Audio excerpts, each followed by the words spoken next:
who say this isn't true? Yes. Yes. Might they be right? No. How do you know they're not right? Well, because the Earth is getting hotter. Where do you learn this? I saw the Al Gore video. And the Oscar goes to An Inconvenient Truth. The global warming documentary featuring Vice President Al Gore has been seen by millions. People have proclaimed him a prophet, a cultural icon, a conquering hero. You are a true champion for the cause, Mr. Gore. And last week, he won a Nobel Peace Prize. The Oscars were followed by other worldwide media events. You are Live Earth. With all this hoopla, it's no surprise that 86% of Americans say global warming is a serious problem. Global warming is now, by anybody's measure, a crisis. But is it a crisis? Yes, the globe is warming, but is it really all our fault? And is it true that the debate is over? No. What you think you know may not be so. For example, in An Inconvenient Truth, Gore says if we allow the globe to warm, terrible things will happen, and sea level worldwide would go up 20 feet. Yeah, maybe like the height of this building. We'll probably just like drown and we'll die. This is what would happen to the sea level in Florida. This is what would happen to San Francisco Bay. Maybe in thousands of years, says the IPCC, the group that shared last week's Nobel Prize with the Vice President. But in 100 years, the oceans might rise 7 to 24 inches, not 20 feet. A faster buildup of heat here. Mr. Gore also talks about melting ice caps. That's not good for creatures like polar bears. They show this heart-rending cartoon. A new scientific study shows that for the first time they're finding polar bears that have actually drowned.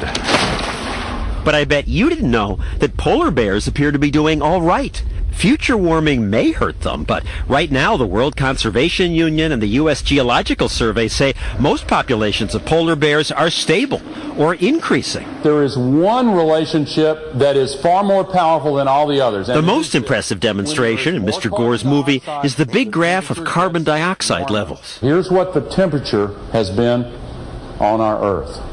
Now, one thing that kind of jumps out at you is, did they ever fit together? My goodness, I knew that carbon dioxide's thought to amplify temperature increases, but this shows a clear cause and effect. For 600,000 years, when carbon rose, so did temperature. It suggests that carbon levels control temperature. But the real inconvenient truth is that carbon increases came after temperature rose, usually hundreds of years later. Temperature went up first. I wanted to ask Mr. Gore about that and other things, but he wouldn't agree to talk about this. Why should he when he and others say the debate's over? The science is agreed upon. The debate is over and the science is in. It's absurd for people to say that sort of thing. It's really wrong. These scientists are among those who say the debate is by no means over. Right there. John Christie and Roy Spencer won NASA's Medal for Exceptional Achievement for figuring out how to get temperature data from satellites. They agree that the Earth is warmed. We all agree that it's warmed, I think. The big question is, and the thing that we dispute is it because of mankind? Climate changes, they point out. It always has, with or without man. Early last century, even without today's big output of carbon dioxide, the Arctic went through a warm period. The media fretted about that then, too.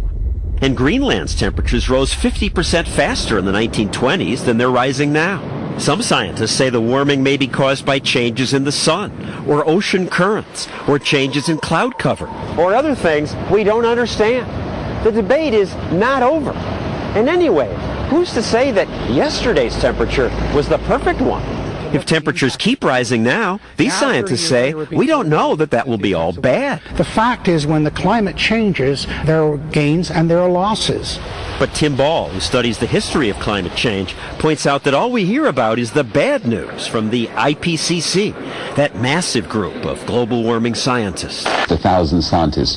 2,000 scientists. 2,500 scientists say the globe is getting warmer and we are to blame. There's the most unmitigated rubbish talked about.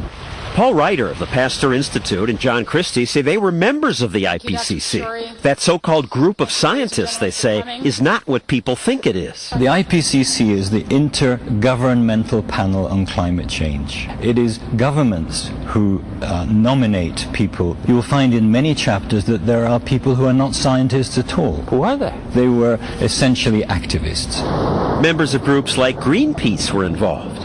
And when the IPCC report came out, not all its members agreed with what was said. We were not asked to look at a particular statement and sign our names to it at all. I got very frustrated and I resigned. But the IPCC still listed Ryder as part of the so-called consensus. I contacted the IPCC and said, look, I've resigned. I don't want to have anything more to do with this. And they said, well, you've been involved, so you're still on the list. Only when he threatened to sue, he says, did they take his name off the report. The IPCC denies that that happened. Today, scientists like these are often smeared as deniers. We have Holocaust deniers, we have climate change deniers, and to be honest, I don't think there's a great deal of difference. Deniers are confusing the issue and delaying solutions.